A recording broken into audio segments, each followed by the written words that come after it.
तो cultivated species जो हैं कॉटन की या कपास की, उसको जो है जोग्राफिकल डिस्ट्रीब्यूशन या क्रोमोसोम नंबर के आधार पर जो है दो उसमें डिवाइड किया गया है, न्यू वर्ल्ड कॉटन और ओल्ड वर्ल्ड कॉटन। मतलब पुराने दुनिया की कपास कह दें या और नई दुनिया की कपास। वो इसलिए क्योंकि जो पुरानी दुनिया या ओल्ड वर्ल्ड कॉटन जो हैं, जो पुरानी स्पीसीज़ हैं वो डिप्लॉयड स्पीसीज़ हैं, और जो न्यू वर्ल्ड कॉटन उनमें वो जो है टेट्राप्लॉयड स्पीसीज़, मतलब उनका पोलैरिटी लेवल जो है वो बढ़ाया है, जिससे कि वो इम्प्रूव वैरायटी हो गई हैं, उनका क्रोमोसोम नंबर डबल कर दिया है रिसर्च के बाद करने के बाद या जो करके। तो वैसे तो क्रोमोसोम नंबर इसका n इज इक्वल टू, जो हैप्लॉइड है वो n number is equal to 13 है। तो जो डिप्लॉयड स्पीसीज़ हैं उनका जो क्रोमोसोम नंबर 26 होगा है मतलब, और जो टेट्राप्लॉयड स्पीसीज़ हैं वो उनका chromosome number n is equal to 26 होगा। तो ये तो बात हो गई है कि old world cotton and new world cotton. तो ओल्ड वर्ल्ड कॉटन में दो स्पीसीज़ रिपोर्ट की गई हैं, Gossypium arboreum and Gossypium herbaceum. New world cotton में दो स्पीसीज़ रिपोर्ट की गई हैं, Gossypium hirsutum and Gossypium barbadense. अब हम बात करेंगे कि इन स्पीसीज़ के क्या हैं, कैसे कैसे स्पीसीज़ की किस तरह से इनका कैरेक्टर्स हैं, प्लांट कैसे होते हैं और इनमें क्या क्या डिफरेंस है, डिप्लॉयड स्पीसीज़ में क्या अंतर है और टेट्राप्लॉयड स्पीसीज़ में क्या अंतर है।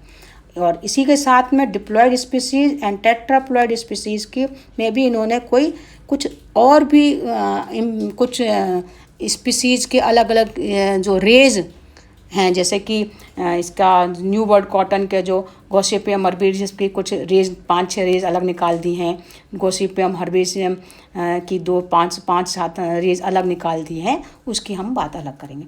तो जो गॉसिपियम हर्बेशियम जो स्पीसीज़ है उसमें का ये है कि इस प्लांट में जो है, ये जो प्लांट है इसके लिए ये कहा गया है कि ये कहाँ का प्लांट है कि इसके पूरे उसमें इंडो चाइना में है। इसके जो जाति का जो मूल ओरिजिन जो है वो है इंडो चाइना में, इसके जो मूल ओरिजिन है इंडो चाइना है, और widely cultivated in India, Burma, Malaysia, चीन वगैरह में किया जाता है।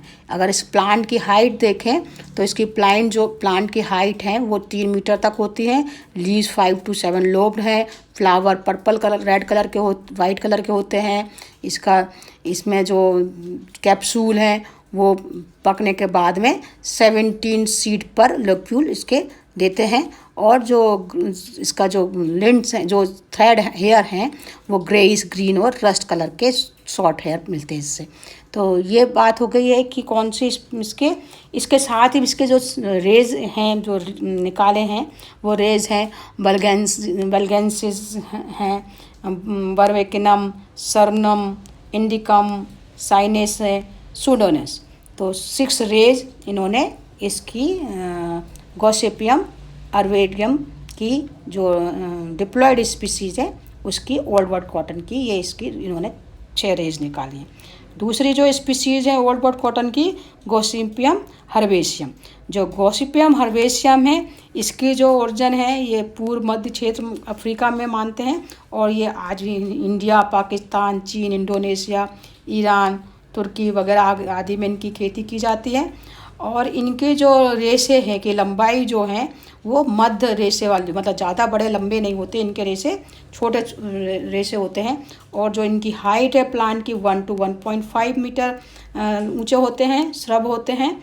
और इनकी जो लीफ 3 to 5 लोब्ड होती हैं, और इनके जो लेक्यूल्स हैं सीड में, कैप्सूल में 11 सीड बनते हैं पर लेक्यूल। इनकी कुछ रेज हैं इसकी गॉसिपियम हर्बेशियम की एसिफ्रेनम, अफ्रीकम, कुलजियनम, पर्सिकम और बाइटियानम। ये इसकी रेज हैं स्पीसीज़ की गॉसिपियम हर्बेशियम की। तीसरा, अब न्यू वर्ल्ड अगर कॉटन की बात करें तो इसमें 2 स्पीसीज़ है, Gossypium hirsutum and Gossypium barbadense. तो गॉसिपियम हिर्सुटम की जो स्पीसीज़ जो हैं वो भी काफ़ी वो है इसमें जो क्रोमोसोम नंबर है वो N26 है, अपलैंड कॉटन है। और इसमें जो इसके जो ओरिजिन है वो है साउथ सदर्न मैक्सिको मानी गई है। और इसका जो स्पीसीज है वाइड डिस्ट्रीब्यूशन या ग्रोन करी जाती है, उगाई जाती है south Brazil, Uganda, Africa, Iraq, चीन वगैरह में, इंडिया, पाकिस्तान में इसकी स्पीसीज ग्रो करी जाती है। जो प्लांट है स्मॉल श्रब है, 1 to 5 मीटर हाइट इसकी है।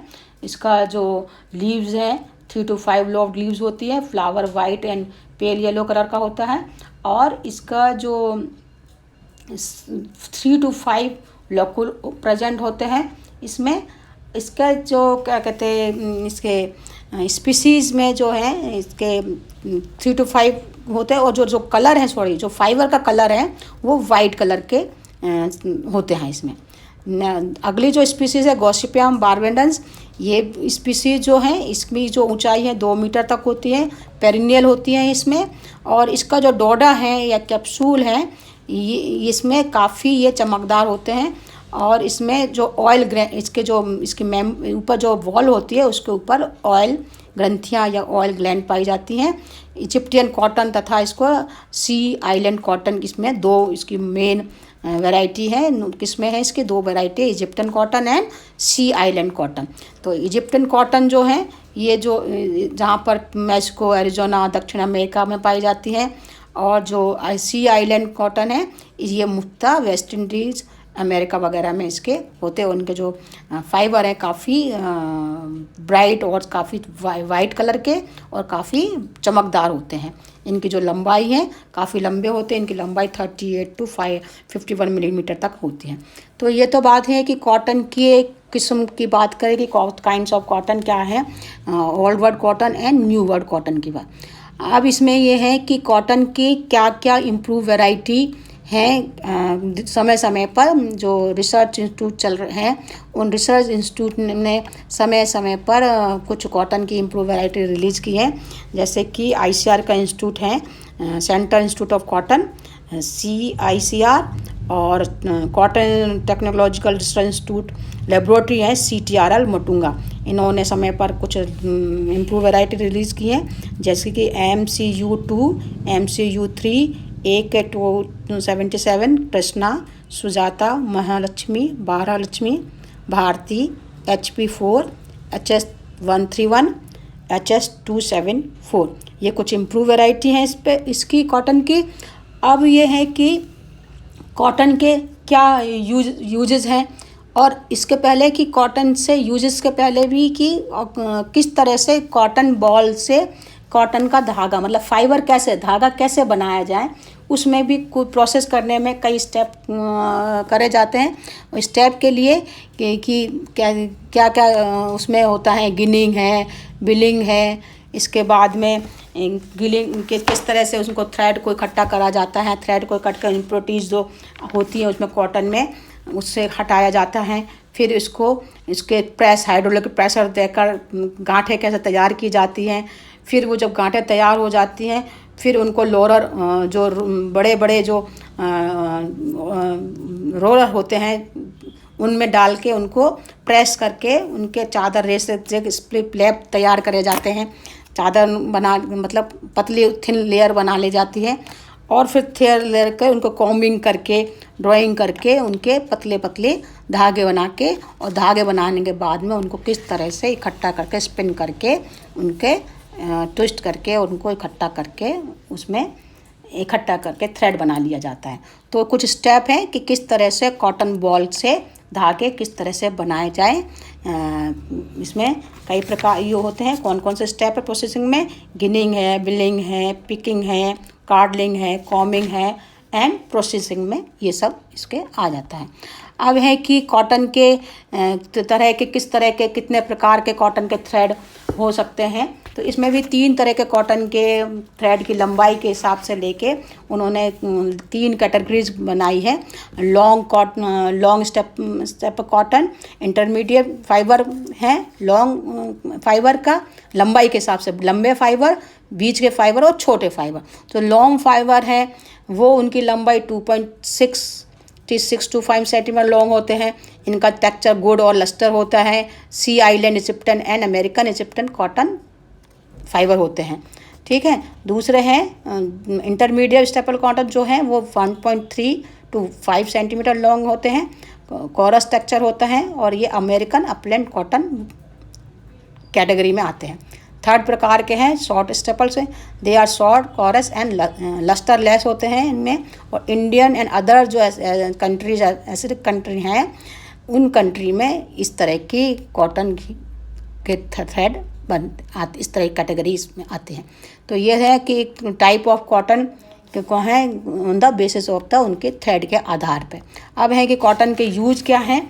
तो कॉटन के यूज़ सिंपल कि भाई सब मेन तो यही है कि वस्त्र बनाने, क्लॉथ बनाने के काम में आता है कि किस तरह से बढ़िया के अच्छे से अच्छे कपड़े बनाए जाएँ।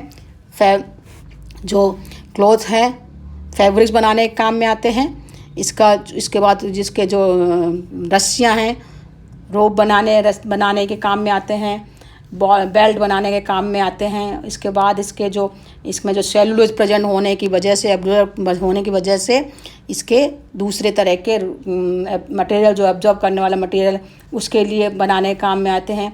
स्टफिंग भरने के लिए जैसे फिलिंग मटेरियल जैसे पिलो, मैट्रेस या कुशन में भरने के काम में आते हैं। इसका इवन जो कॉटन सीड हैं वो साबुन बनाने के काम में या बिनोला तेल जो है जलाने के काम में आता है। कॉटन सीड में जो ऊपर का जो छिलके वगैरह हैं वो फाइबर बोर्ड, गत्ता वगैरह बनाने के काम में आते हैं।